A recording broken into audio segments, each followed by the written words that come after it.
Welcome back. Now, the External Affairs Minister S. Jaishankar is on a two-day visit to Uzbekistan, which is hosting the Central South Asia Conference. India will now focus on trade talks with the Central Asian nations, particularly Iran over the Chabahar port. Here's an entire explainer report on India's takes there.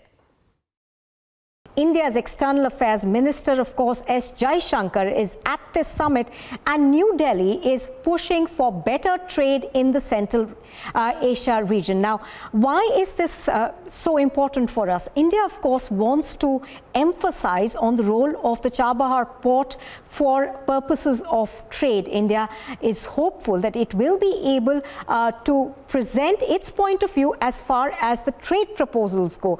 Apart from that, of course, we are also looking forward to meeting all the Central Asian leaders at this conference. Now, one of the key elements that we will be pushing for, of course, is the Chabahar port. Now, why is this so important for India?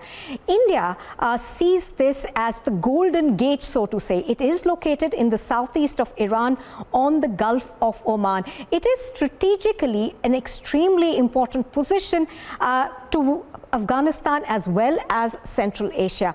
Apart from that, this Chabahar port, of course, India hopes will counter the China-funded Gwadar port in Iran. That is something that India has been hoping for. Now, this port has handled about 2.1 million tons of cargo in 2015. And the port is equipped to handle about 8.5 million tons of cargo. So that is how important this port becomes then economically for India. This, of course, has been the core of what India sees as its roadmap to Central Asia. India and Iran, of course, have been engaging on this deal for a while now. It was signed in 2016, the deal to build the Chabahar port. Thereafter, the Prime Minister, of course, has been focusing on trade. India also signed an investment deal that was worth about 500 million. Apart from that, there is a railway that we are building so that we have access to this port. India, Iran, and Afghanistan have signed a trilateral trade deal, which has been talked about quite a bit. There are a lot of other agreements, including, of course, 12 MOUs that have been signed over the development of what is seen as a very, very critical port for India.